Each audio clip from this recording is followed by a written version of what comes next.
खुलुमबाय बे समाव बडोलेण्ड इंखं टेलिभिजननि स्टुडिय'आव आं मिथिका नार्जारी दिनै मोनाबिलिनि गाहाय रादाबफ्राव दङ। सिलचर एनआईटिआव फरायसानि जिउ गोमानायखौ लानानै दुंहाव थासारि पुलिसनि लावथि सिबनायाव सा 30 फरायसाया जोखोम। आसाम सरकारा बिहामजो जुलि लानायखौ होबथागोन। भाइस चेन्सेलर लाइस्राम लादु सिंहखौ होखारनांगौनि दाबिजों एबसुनि खौरांगिरि मेल। NSCN-K नि सा 26 केडारफ्रा गोदानै दाफिननाय उदखारि आफाद NSCN-Rआव हाबबाय। गुवाहाटी नोगोरमायाव सा 52 साइबार क्रिमिनेल एरेस्ट। जम्मु काश्मीरनि उरियाव साथाम टिउरियाफोरा रैखाथि हान्जाजों गावथारजादों। तामिलनाडु आरो तेलेंगानानि गासै मोन 30 जायगायाव NIA सिग्रोमदों। दानिया फैदोनि आबुं रादाबाव।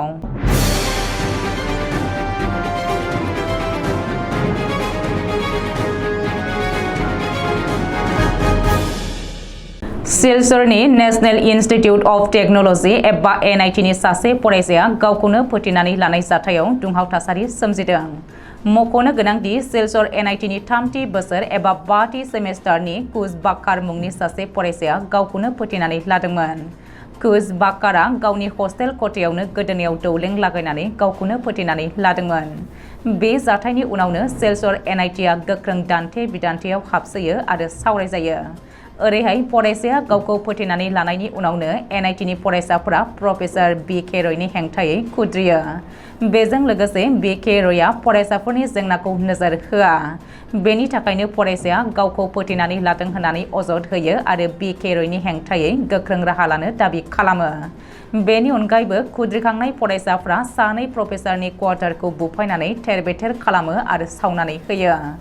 बे जाथायनि उनावनो काछार पुलिसआ जाथायसालियाव थांनानै थासारिखौ कन्ट्रल खालामनो आरो फरायसाफोरखौ हस्टेलाव हाबहोफिननो थाखाय लावथि सिबो।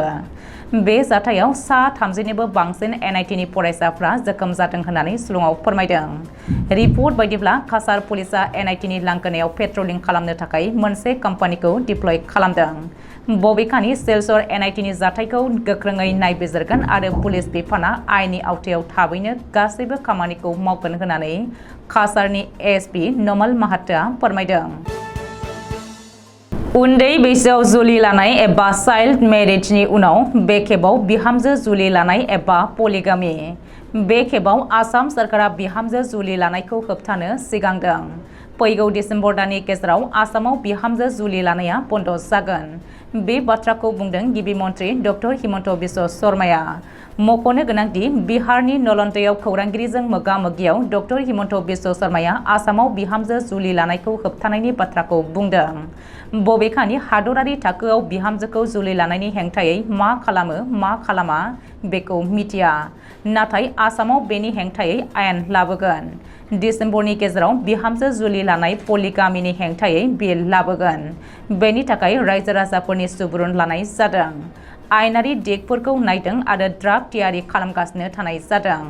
आसाम सरकारा डिसेम्बर दाननि गेजेरावनो बिहामजो जुलि लानायखौ आबुङै बन्द खालामनो आयेन लाबोगोन होननानै गिबि मन्थ्रिया खौरांगिरिनि सिगाङाव रोखायै बुंदों। मख'नो गोनांदि आसामाव उन्दै बैसोआव जुलि लानायनि हेंथायै गोख्रों अपारेशन सोलिगासिनो दङ। भारतनि संबिजिरा खानानै होनाय बैसोनि सिगां जुलि जानाय माखासे हौवासाफोरा जोबथेसालियाव थाहैनांबाय। बेबायदिनो उन्दै बैसोआव जुलि लानायनि उनाव बिहामजोखौ जुलि लानायनि हेंथायै गोख्रों राहा लानो थांखि लादों आसाम सोरखारा। क'क्राझार नोगोरनि बागानसालियाव थानाय एबसुनि गाहाय मावख' बड'फा हाउसआव एबसुनि आफादगिरि दिपेन बर'नि खौरांगिरि मेल। बड'लेण्ड मुलुगसोलोंसालिनि भाइस चेन्सेलर लाइस्राम लादु सिंहखौ मासिनिफ्राय बोखारनांगौनि दाबिजों दिपेन बर'आ खौरांगिरि मेल खुंदों।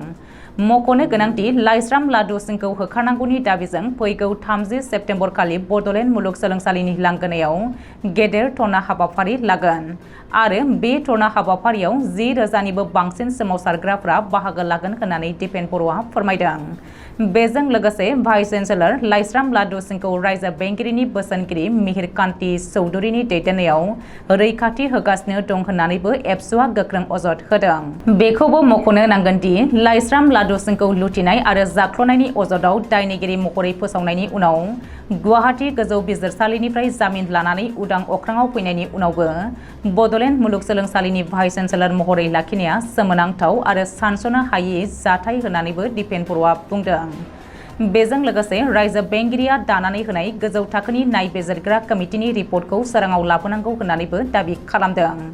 नोजोर होनो गोनांदि लाइस्राम लादु सिंखौ बड'लेण्ड मुलुगसोलोंसालिनिफ्राय होखारनांगौ होननानै एबसुआ गोलाव समनिफ्रायनो लान्थ्रियै सोमावसारनाय आरो धर्ना हाबाफारिफोर लाबोगासिनो दङ। नाथाय एबसुनि बे दाबिखौ सोरखार आरो रायजो बेंगिरिया खेरखेरायाखै। अरायबो हिंसा आरो दाङाबाजियाव गोदोसोनानै थानाय म्यानमारनि NSCN खाफ्लांनि ब्रिगेडियार पलाइ पंला हामिनि दैदेननायाव सा 26 केडारफोरा गोदानै जोनोम होफिननाय उदखारि आफाद NSCN रिफर्मेशनाव हाबफैबाय। मिथिनो हानाय बायदिब्ला गोजौनि दैदेनगिरिफोरनि एना-एनियाव गावस्रानाय NSCN केनि सा 26 केडारफोरा सुक्रुबारखालि वानसो ओनसोलनि NSCN रिफर्मेशनाव जयेन खालामदों। NSCNनि नखर बिफाना मिथिहोनाय बायदिब्ला आफादगिरि वाइ बाटेननि नागा आरो नेहाथारि पि टिककनि सिगाङाव थांनानै NSCN केनि सा 26 केडारफोरा NSCN आरआव जयेन खालामदों। गोदानै जयेन जानाय दैदेनगिरि आरो केडारफोरखौ बरायनानै नागालेण्ड आरो वानसो ओनसोलाव दासो अरायथा गोजोन फैफिनसिगोन होननानै NSCN आरनि दैदेनगिरिफ्रा बुंदों। गुवाहाटी नोगोरमायाव साइबार क्राइमजों लोब्बा थानाय सा 52 दुथांफोरखौ नोगोरमा पुलिसआ एरेस्ट खालामदों। गुवाहाटी नोगोरमानि बामुनि मैदाम, बराबारि, राजगोर, गान्धी बस्ति बायदि ओनसोलजों लोगोसे नोगोरमानि सेन्ट्रेल मल, ABC, बिभान्ता, जु रड, तिनिआलि, गणेशगुरि आरो गुबुन गुबुन जायगायाव गुवाहाटी नोगोरमा पुलिस आरो क्राइम ब्रान्चआ जथायै अपारेशन खालामनानै सा 52 साइबार क्रिमिनेलफोरखौ हमदों। सुलुङाव फोरमायथिनाय बायदिब्ला गुवाहाटी नोगोरमायाव हमजानाय सा 52 साइबार क्रिमिनेलखौ दिनै बिजिरसालियाव हाजिर खालामदों, जेराव साइबार क्रिमिनेलफोरनि बांसिनखौनो पुलिस बिफाना गावनि जिम्मायाव बिदों। मख'नो गोनांदि नोगोरमा पुलिसआ गासै सा 191 साइबार क्रिमिनेलफोरखौ हमदोंमोन, नाथाय माखासे सम जेरा खालामनायनि उनाव सा 139खौ हगारफिनो। जायफोर सुबुङा कल सेन्टाराव सोलोंथाइ लागासिनो दंमोन आरो जायफोरा उदैनि ओंखामनि थाखाय खामानियाव थिसनथाइ लानानै दंमोन, बैसोर सा 139 सुबुंखौ पुलिसआ हगारफिनदों। बबेखानि साइबार क्राइमनि हेंथायै पुलिसनि अपारेशना बेयावनो जोबाखै।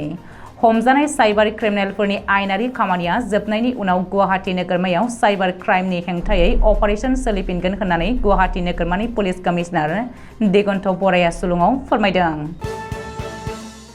पाकिस्ताननि LOC एबा जम्मु काश्मीरनि उरियाव साथाम तिउरियाफोरा रैखाथि हान्जाजों गावथारजादों। आर्मिनि सिनार डिभिजनआ बे खौरांखौ मिथिहोदों। बारमुल्ला जिल्लानि उरि सेक्टर हादलांगा गामियाव कर्डन सार्च अपारेशन खालामनाय समाव साथाम तिउरियाफोरखौ गावथारदों इन्डियान आर्मि आरो जम्मु काश्मीरनि पुलिसआ। सानैनि गोथै देहाखौ मोनबाय, नाथाय सासेया गुलि नांजानानै पाकिस्तान आर्मिनि पस्ट फारसे खारलांनायाव गोथै देहाखौ मोननाय जायाखैसै होननानै मिथिहोदों आर्मिनि सिनार डिभिजनआ। खायमा बाथोर जाथायखौ लोब्बा लानानै खोला भारतनि तामिलनाडु आरो तेलेंगायाव नेशनेल इनभेस्टिगेशन एजेन्सि एबा NIA सनिबारखालि गासै मोन 30 जायगायाव सिग्रोमदों। NIA आइसिस एबा IS खौ सन्देह खालामदों। आइसिस तिउरिया हान्जानि ट्रेनिं सेन्टार थानो हागौ होननानै NIA सिग्रोमदों गासै दाब 30 जायगायाव। तामिलनाडुनि कयमाबाटोराव मोन 21, चेन्नाईआव दाब 4 आरो तेलेंगानानि हायद्राबादाव दाब 5 जायगायाव NIA सिग्रोमदों। अदेबानि फिथाइया माबायदि थायदों बेनि सोमोन्दै जेबो मिथिहोथ'वाखै। दिनै मोनाबिलिनि रादाबा एसेनोसै। गोजोन्थों।